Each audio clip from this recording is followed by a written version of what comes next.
Are you gonna let us get through this? Huh? Are you gonna let us get through this? Yeah, yeah, yeah, yeah, yeah.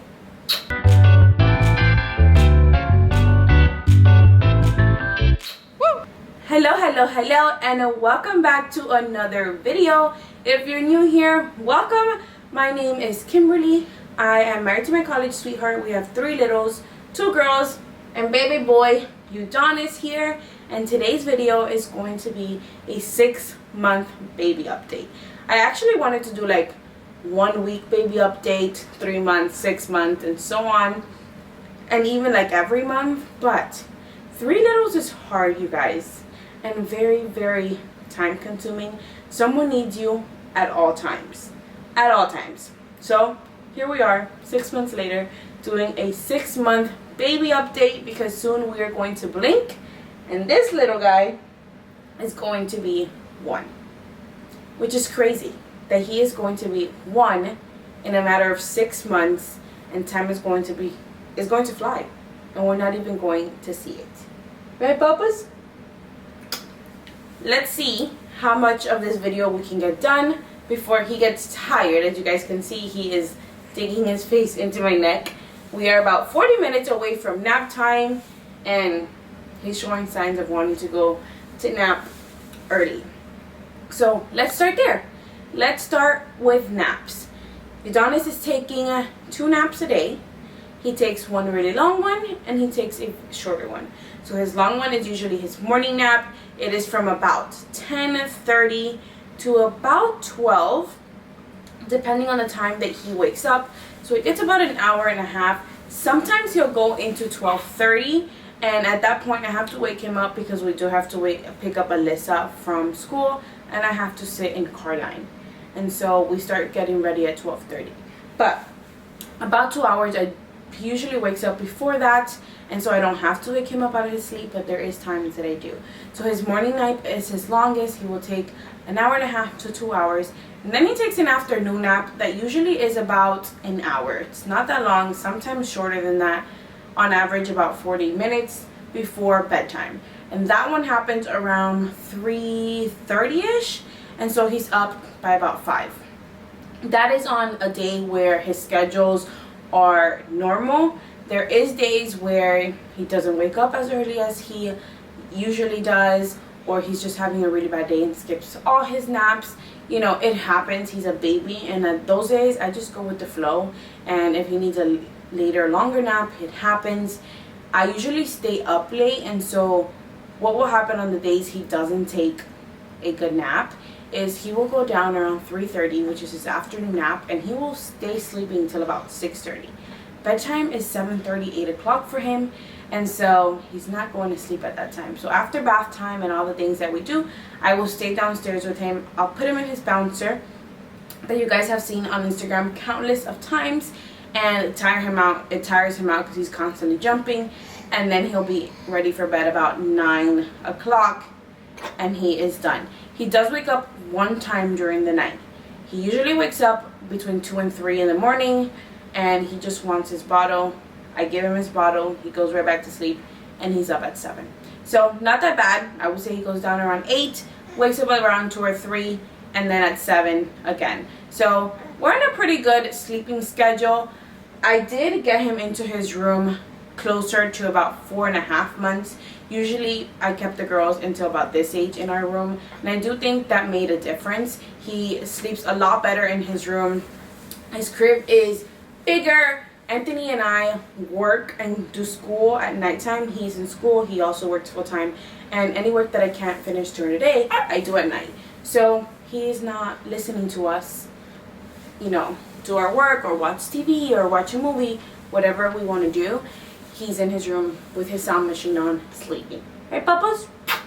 Which I do think took a big part of how well he sleeps. So that is that. What did happen? What's happened? You're not going to let us get through this? Huh? Huh? Yeah. Let's talk personality. He is the quietest baby I have had ever. The girls are very emotional. They wear their heart on their sleeves. You guys know that Sissy is my little sassy girl. Ali is very nurturing and emotional. This guy minds his own business at all times. He's only going to cry if he is tired or hungry. Maybe uncomfortable because he is constipated, but we're going to get to that at a different time in this video. Maybe uncomfortable, well, not maybe. If he's tired, hungry, or uncomfortable, he is going to cry. Other than that, he is all over the house, or he's in his jumper, jumping around, minding his own business, right, Bubba's? Or playing in his mat. This guy is the quietest baby we have had. His personality is very much like his father. He's not going to bother you unless you bother him, or he needs something. That is very much like his dad. Sassy Sissy is very much like mom. She's very much like me. She is a very caring person, but we're also very sassy, big attitude. And Alyssa is a mixture of both of us. She wears her heart on her sleeve like her dad, but then she is sassy like her mama. This guy looks like mom. Did a good job there, right? Mommy understood the assignment there. See, he's like tired. He's like, Mom, leave me alone before I start crying. I know. But very quiet like his dad. So we lucked out there. We did. When he is crying and he's having a bad day, we really know that it's because something is bothering him, whether it's teething or his stomach hurts or something. And it makes things a lot easier because we can focus on trying to figure out the problem. So that is a good thing. And then let's move on to eating. I shared with you guys a couple of months ago that we changed his formula because he was having really bad diaper rashes. I mean, like bloody diaper rashes with bumps on them. And we had it for consistently about a month and a half, maybe a month. And it would not go away. Desitin, which is like Aquaphor, it has zinc in it, and I would put it on him and it would help the situation, but it wouldn't make it go away. He never cried from them, so I don't think it bothered him or hurt him. It could also be that we only strictly use water wipes for him, and so the wipe is just water, so there's no alcohol for it to bother him. But it was really bad and it was really ugly on his bottom. And so we knew that it had to be from the milk, from the formula. I did stop breastfeeding about 2.5 months because he showed that he didn't really care to breastfeed. Right, Bubba's? What? He showed that he didn't really care to breastfeed and he was doing better with the bottle. And so we moved on to formula. He was originally on Enfamil Gentle Ease, which is what I gave the girls all the time. That is the only formula that they drank. So that was the only formula that I was familiar with. 1 second, let me get his passing. So Enfamil Gentle Ease is the only formula that I was familiar with. So that is what I gave him. It did not do well with his stomach as we saw because of the rash. We also noticed he was very gassy and uncomfortable. And so we tried other options. We tried Nutramigen, which is what you know parents usually go to, or the first thing doctors recommend when the kids might have a milk protein allergy. We tried Nutramigen. He did not like it. $40. It's like a $45 a can, and he was like, absolutely not. So we donated that, and then continued on Enfamil Gentle Ease until we could find a solution. I did some research and I found Enfamil Prosobi, which is a soy, like a plant-based formula. And I gave it to him and it instantly got rid of his rash. Instantly. So I asked the doctor about it. She's like, you can keep giving it to him since he didn't like Nutramigen. That's the first thing that we recommend, but you can keep giving it to him. Now, when I decided to give it to him, I did read that the formula makes you constipated. But he wasn't showing any signs of it. And so I was like, okay. So now I think we are on about 4 months of having that formula. And he is constipated. So I have to give him, what I give him is Constipation Support by Wellements. And I will give it to him maybe like once a week. Just to help him get whatever he needs to get out. But we are going to try and go back to regular Enfamil. Not the Gentle Ease, just a regular infant one, and see how that does and see if he still has an issue with the milk protein, because Sissy did have a milk protein allergy and then she grew out of it within like 6 months. So we're going to try that and we're gonna see. But I wanted to share that with you guys in case your little ones drink Prosobi. I have never heard anyone drink that formula, so there's a high chance your little one doesn't. But it is okay to change around the formula and figure out what is best for your little ones. That is what we're doing. I have never had to do this with any of the girls, so it's a totally different ball game trying to figure out what works well for him. So we are slowly going to try the regular Enfamil, and I'll give you guys an update on how that goes if we decide to switch him over completely. But that is what we're trying as of this week. Baby food. We have started baby food purees.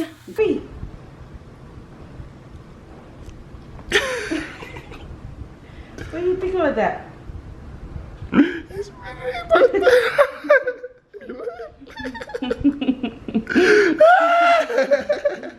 Don't scare him. What do you think about that? Yeah, let me try. Okay. Hey, come on. Ah.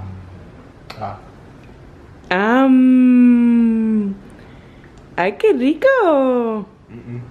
Swallow. He's not gonna swallow the whole thing. He's just gonna do it little by little. But I feel like he likes it. He needs to get used to it. Gerber purees, if you follow me on Instagram, you know that we have started it. He is enjoying them, but it's taking him a little bit longer to get used to the puree. So we are doing both regular purees, oatmeal, and then we're doing a little bit of, what is that called? Baby-led weaning. So a little bit of both. I want him to get used to all the textures, so do not want to get rid of the purees. And he does enjoy them. He does enjoy them, but it takes him a little bit, and then he'll eat it. With the baby-led weaning, same thing. He'll nibble on it, could care less. The first day we did it, the second day he was nibbling a little bit more. And then yesterday he finally actually ate a serving of pancake that I gave him. And so it is still new to him. With the girls, I think I started giving them baby food at 4 months. He is 6 months. So we are late in our game, but that's what the doctor wanted, because she made him actually take a test to see how he could lift his head up at 4 months, and he did not pass the test. And so we said, better safe to be sorry, let's wait for 6 months, and it is. So we've actually only been doing baby food for about 2 weeks. So I'm pretty positive that soon he will do very well with the baby food as well as baby-led weaning, but we're going to do both. I'm also going to be making his food right now. I purchased baby food. It's easier for me right now, even though I'm home, I know, but I still work at home, and so I am going to be making his food also. I do have like a baby food maker, and we're just gonna do all the things. I'm not the kind of just like stick to one thing, and no, because you know what, one day the baby food is gonna work for me, one day the baby-led weaning is gonna work for me. And when I'm home and decide to give him his homemade baby food, then that's what it is. I hate being out and having dirty containers. And so baby food, store-bought baby food is easier for me when we're out than anything else. So we're just going to do all the things so that we can adjust well depending on the situation that we are in. So that is what we're doing right now. We're doing Gerber baby food. We're doing baby-led weaning. And soon we're going to be doing at home, homemade baby food. But we're going to do all the things. That is just the way that we have decided that we are going to do it. Milestones. Let's talk milestones. Now he is sleeping on my chest, on my arms, but that is okay. Milestones. He is now crawling. He is army crawling, which is, he started about 5 months. And if you're not familiar, the light is in and out, I'm sorry. If you're not familiar with army crawling, he's literally on his stomach crawling, and he gets everywhere. He gets from point A to point B. Wherever he wants to go, he is gonna go.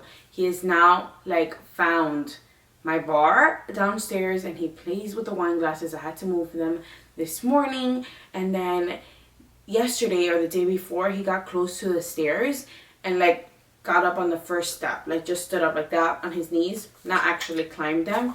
And I was like, oh no, we're gonna have to get a baby gate here pretty soon. I didn't think it was gonna happen this soon because he's only been 6 months for 2 weeks. It's not like we are nearing, you know, 8 months here.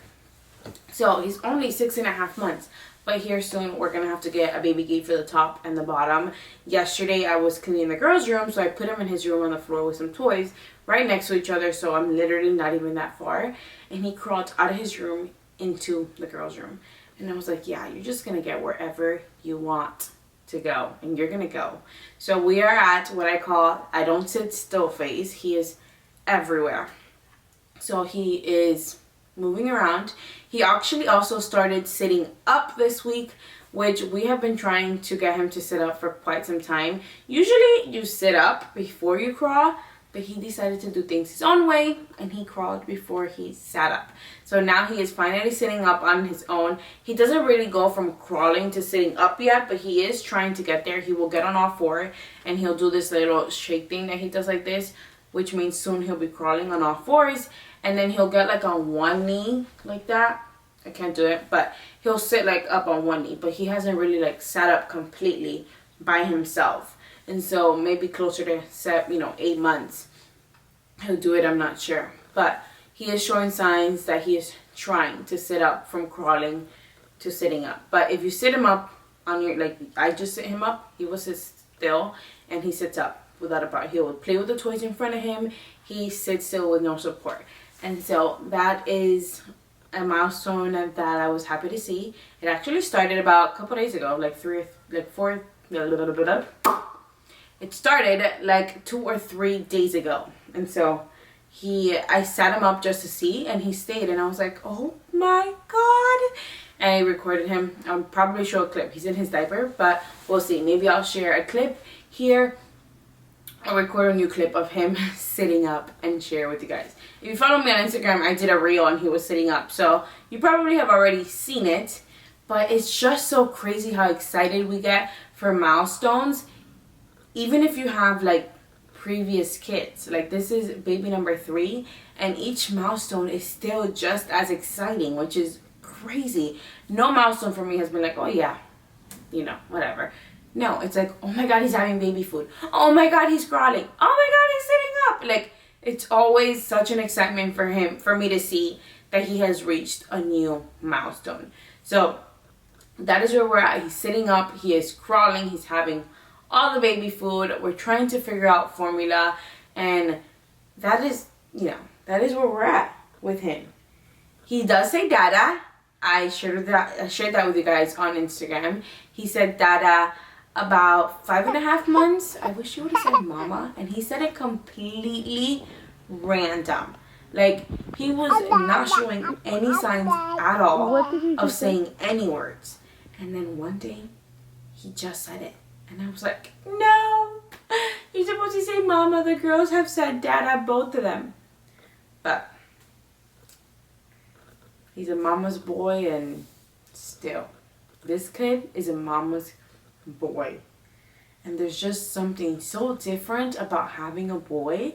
So many people said that to me when I was pregnant with him, and I was like, absolutely not. Like, what can be different? But the way a boy pulls at your heartstrings as a mom, it is completely different. I guess this is what dads feel towards their daughters. I don't know, really. But, God, it's different. This is our last little guy, our last baby, which is actually really sad for me to come to terms with. My heart wants another one, but my body cannot sustain having another one. I've had 3 C-sections, and the surgery with him was really, really hard. They had to give me pain medicine during the surgery multiple times, and it was just very hard on me. Multiple times, and then after, like as soon as I was done with the surgery, I could not even hold him. I was so weak from the pain that they had to give me even more. I was like, please get him off me, I'm gonna drop him. Until the medicine kicked in, and then I was able to grab him and I was fine. Recovery was fine, but the surgery itself was very hard. Sissy surgery, C-section was a breeze. Alyssa's C-section was actually hard because I was in labor for 26 hours. I was in 9.5 centimeters. I had tried having her vaginally, and it was just a very, very long labor and process, and so it was hard. With him, it was just hard. I do not know why. I think my body was just like, that was my body's sign of like, this is it.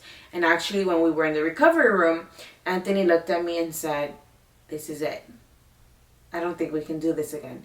And I had not told him any of my feelings, because one thing is I try to stay as calm as possible during a C-section for him, because it is a lot to be worried about me, to be worried about your baby, to, you know, it is a big moment for his child who's being born, and anything can happen. And then, you know, your spouse was laying on the table and anything can happen. She's being cut open and anything can happen. And you are pretty helpless. You're just sitting there. It was just a lot on my body. And for that reason, mainly, I think that, you know, we're done. We're done. And not only mainly, Anthony and I are pretty young. I am 26. He is 28. He's 28. I'm going to be 27 in 2 weeks. And so we're still young. And we want to raise our kids and still enjoy ourselves and our marriage and our life. And so even though my heart wants another baby, and he would probably give me another baby if I asked him enough, I think we're done.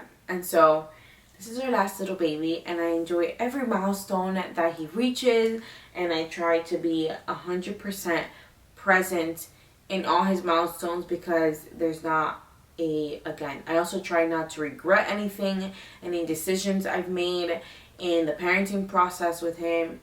I'm not getting another chance at this age, at this moment. And so I try to just indulge in it. And that is how I live every day.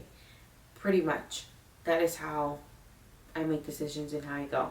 But I think that is all for our 6-month update. We talked about milestones. We talked about his eating. We talked about his naps. If you have any other questions, just leave them down below in the comments and I will respond to you. Write to me on Instagram. I respond 90% of the time, 98% of the time I respond to you guys. And so we can chat for any questions that you may have. Comments are easier probably because I'll see them faster. So just comment down below and let me know any questions that you have. I am going to be doing a 0 to 3 months baby must-have and a 3 to 6 baby must-have video here soon in the next couple weeks. I do have a 0 to 3 newborn must-haves on my blog, and I'll leave that linked below.